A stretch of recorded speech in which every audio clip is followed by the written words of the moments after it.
இன்றைக்கி காடை கிரேவி செய்ய போகிறோம். எப்படி செய்யறதுன்னு பார்க்கலாம். ரொம்ப சுவையாக இருக்கும், புதுசான ஒரு டேஸ்ட்டு. ஒரு கரண்டி அளவுக்கு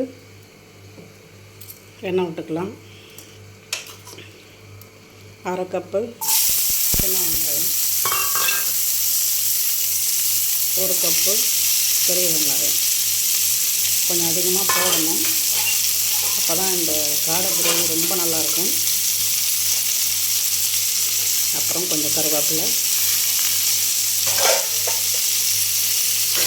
முதல்ல இது லேசாக வதங்குற வரைக்கும் வதக்கிக்கலாம்.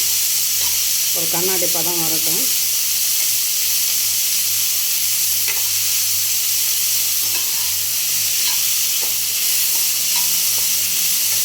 லேசாக வதங்கிடுச்சு.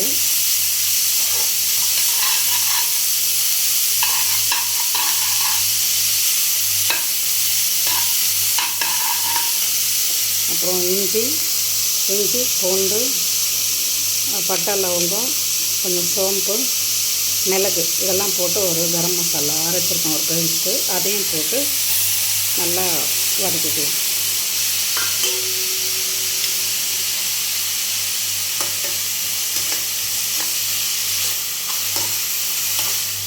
ரொம்ப சீக்கிரம் செஞ்சிடலாம். நிறைய இன்க்ரீடியன்ஸ் கிடையாது. அதே சமயத்தில் ரொம்ப டேஸ்ட்டாக இருக்கும்.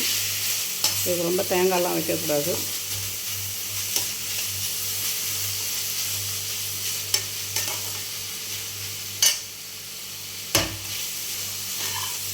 வெங்காயம் நல்லா வதங்கணும். வெங்காயம் இஞ்சி பூண்டு வதங்கிடுச்சு கொஞ்சம். இப்போ தக்காளி ஒரு கப் அளவு போட்டுக்கலாம்.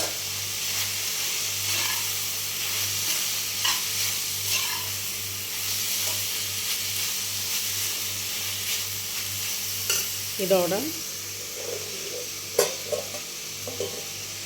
பாருங்கள், காடையை நல்லா கழுவிட்டு, இது சீக்கிரம் வேகணும்னா ஒரு விஷயம் செய்யணும். நல்லா சுத்தமாக கழுவிட்டு ஒரு ஸ்பூன் மிளகாத்தூள், 1/4 ஸ்பூன் உப்பு, ஒரு ஸ்பூன் எண்ணெய் போட்டு நல்லா கிளறி அழுத்தி ஒரு அரை மணி நேரம் ஊற விட்டுணும். அது இப்போ பாருங்கள், இந்த வெங்காயம், தக்காளி, இஞ்சி பூண்டு விழுது வதங்கிட்டு இருக்கு. கூடவே நம்ம கழுவி வச்சுக்கக்கூடிய இந்த காடையை மசாலா போட்டு ஊற வச்சிருந்தோம் இல்லையா, இந்த காடையை போட்டுடணும். போட்டுட்டு கொஞ்சம் சூடேறுற வரைக்கும் வதக்கணும்.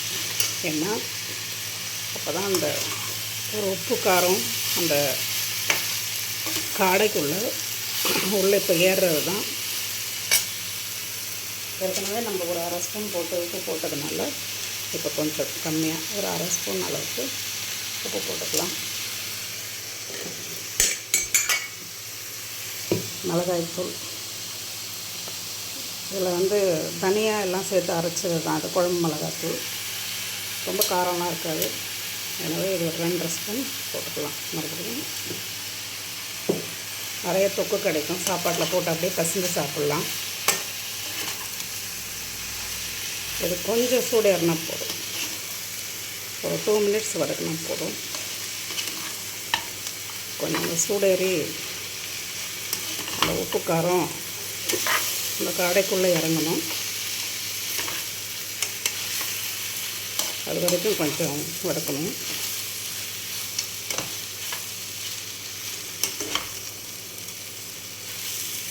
பாருங்கள், நிறைய வெங்காயம், தக்காளி, இதில் அப்படியே ஒரு கிரேவி சூப்பராக கிடைக்கும். இதே அளவுக்கு நமக்கு ஒரு கிரேவி கிடைக்கும். இதோட இப்போ சூடேறிடுச்சு. இது மூழ்கிற அளவுக்கு ஒரு தண்ணி விடுறோம்.